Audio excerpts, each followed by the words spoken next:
Ular 2 bolali bo'lsa, onalik rejimiga o'tadi. 3-bolada zombi holatiga.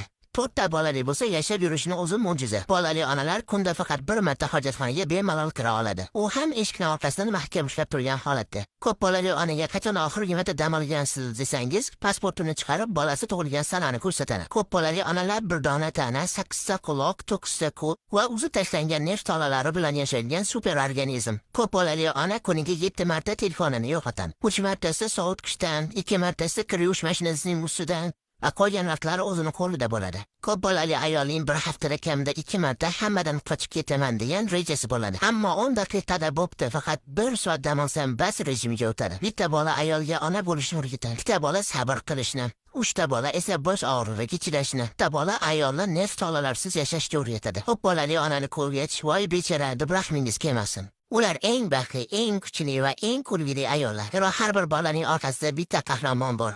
U ham hozir mana shu reysni ko'rib, jilmayib o'tiribdi. Ko'p bolali onalarga jo'natib qo'yamiz.